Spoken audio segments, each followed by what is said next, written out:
people can come to a sense of reality of the event and the tragedy of the event by attending the funeral and paying honour, tributes and respect in that way. And it's part of our own grieving experience after such a tragic loss.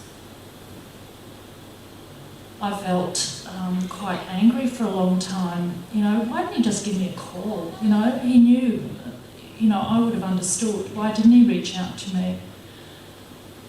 How could he not have reached out?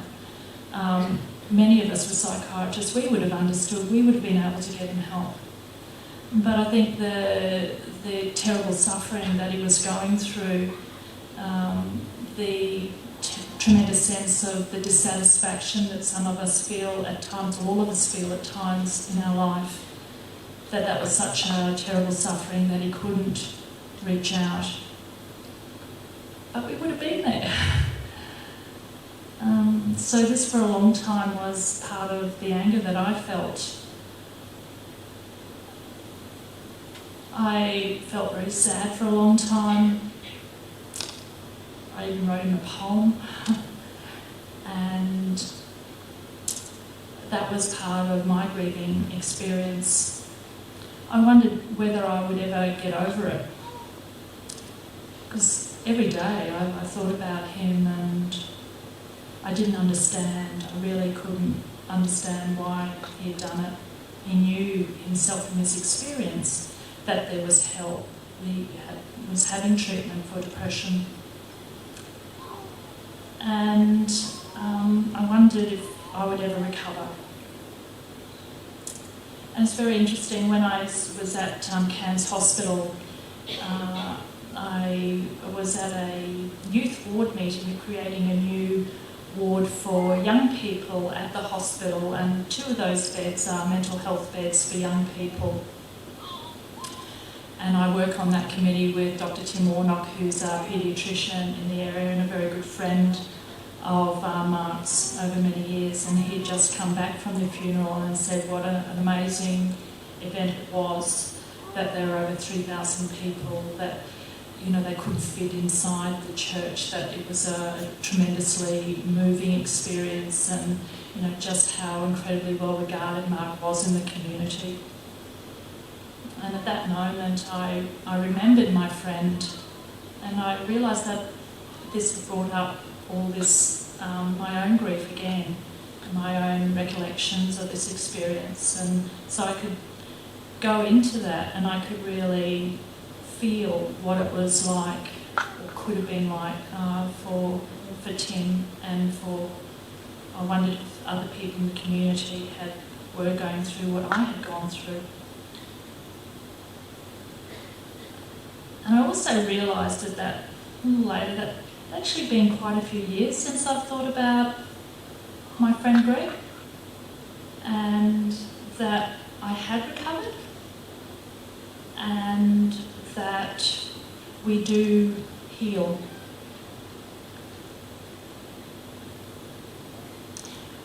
Tragically, suicide is very common in rural areas. Young men are particularly vulnerable, and Australia has one of the highest rates of suicide in young men.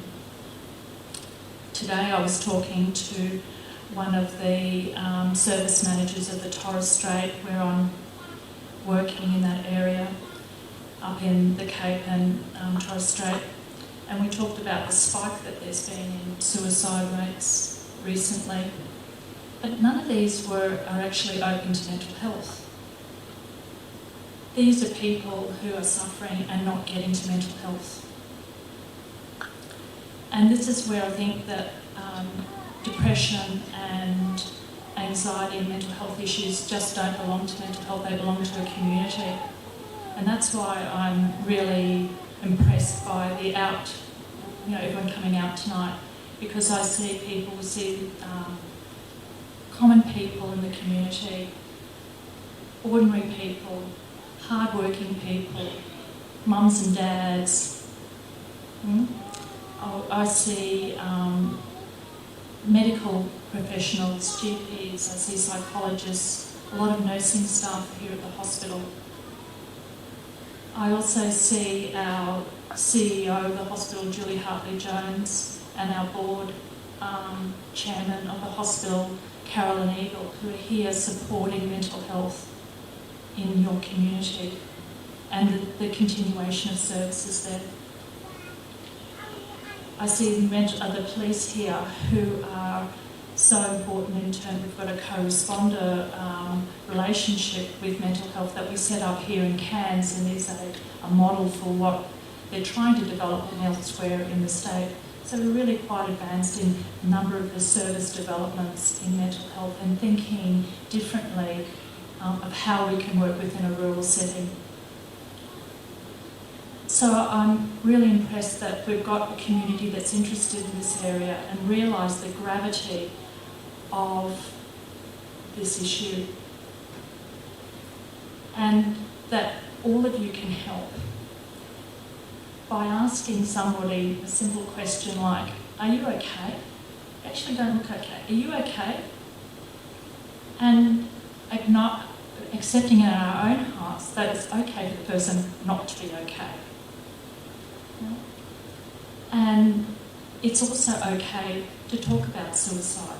If you've been feeling down, if you've been feeling like that's a pretty difficult day, that you've had thoughts of not wanting to live anymore, having that discussion on the table actually reduces rates of suicide and reduces risk. So I think mental health is a community issue, and hopefully you've got some tips from tonight about how we can all work together towards having a healthy community where we can help people to get access to mental health services and outreach. And this little card that's been given out tonight has a whole range. It's not just mental health in the cancer case, but there's also the Black Dogs, Partners in Recovery, private psychologists, GP, and there's also Lifeline and all these other services that you can contact and find ways of getting help for you or for your friend or a family member. I work in mental health because I see it working all the time. I see people getting better. I can see people recovering, and I work with young people under the age of 18, and I'm really passionate about that area because I believe that by getting help at that younger age, it sets them up for the rest of their life. So if you know a young person who does have problems in their mental health, anxiety, depression, there's very good treatment out there.